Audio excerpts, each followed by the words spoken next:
So I'm back here with question 2. The question says, water is flowing from a garden hose. A child places his thumb to cover most of the hose outlet, causing a thin jet of high-speed water emerge.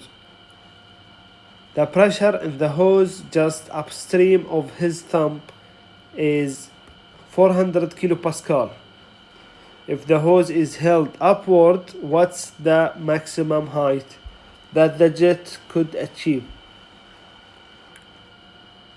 Okay, so it's a straightforward question. Let's draw the free body diagram, or whatever you can call it. Here we have our hose. Let me just redraw it like that. Okay, so my drawing is not perfect. I hope it's clear for you.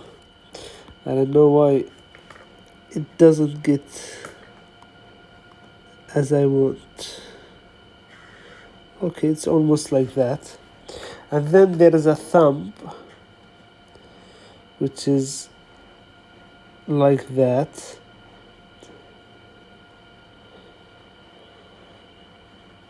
So almost like that.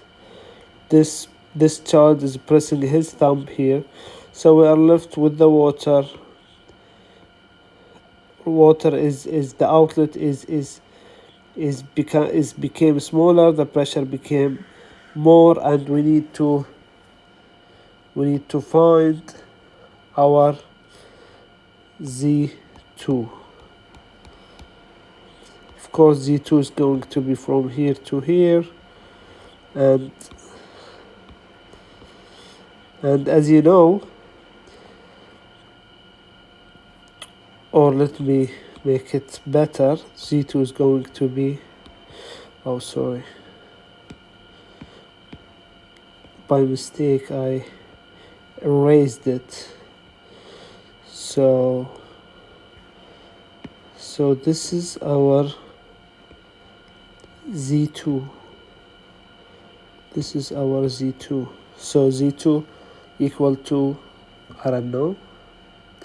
That's what we have to find. By the way, this is our data. So we're going to start from here. So from this point, this is point 1, and this is point 2. Okay. So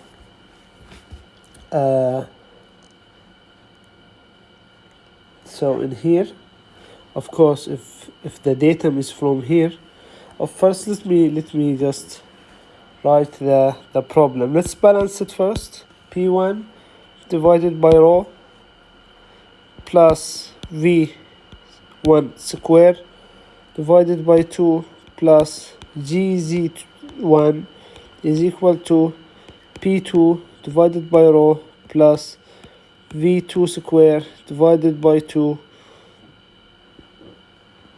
plus GZ2. That's our equation. So first, if this is our datum, as I said, at point 1, Z will be 0 because it's 0, starts from here.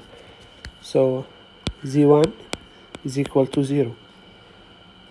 Okay, so how about V2?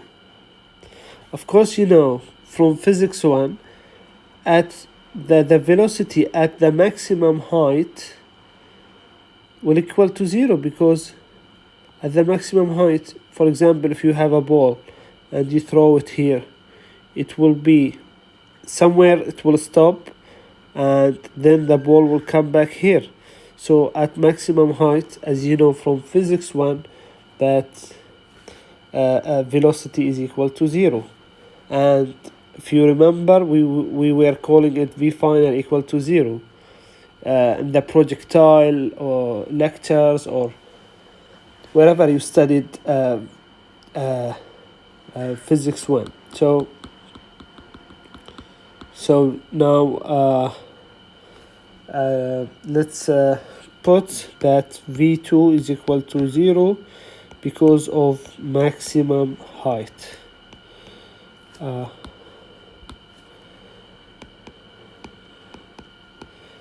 Okay. Now, by the way, now how about V1? How about V1? V1 is also equal to 0. But why? Because, let me write it first, because we assume that the velocity of water exiting the hose is equal to 0, because the energy is in the 400 kilopascal pressure, not in the velocity V1. I hope it's clear for you.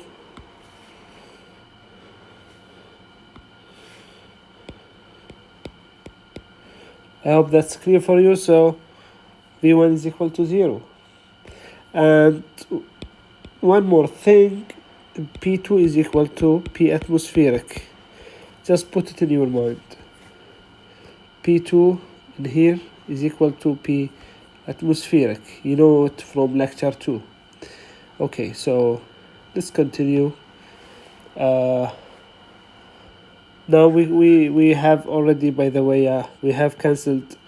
Oh my god. Okay, excuse me, just I made a mistake. So this was V1 squared divided by 2. Okay, so now let's cancel V1, let's cancel Z1, let's cancel V2. Okay, so now we are left with this, and that. And let's rearrange our equation. So P1 divided by rho is equal to P2 divided by rho, but P2, as we said, it's P atmospheric. So we say P atmospheric divided by rho plus dZ2. Okay, let's put the P's on one side. So P1 minus P atmosphere divided by rho is equal to gZ2. So Z2 is equal P1 minus P atmosphere divided by rho G. And we know also from lecture 2 that P1 minus P atmosphere is equal to P gauge. So let's rearrange again. So this will be equal to P gauge divided by rho G. So Z2, I don't know what's wrong with this pen. So Z2 is equal to P, so P gauge, which was given 400, but bear in mind it was in kilopascal, 400 kilopascal, so we have to multiply by 10 to the power of 3, and then divided by rho of water. Depends on the temperature, of course, the density, but you know, we always assume that the density of the water is 1000 kilogram per meter cube times 9.81. So if you put this one in your calculator, you will be left with 40.4774 meter.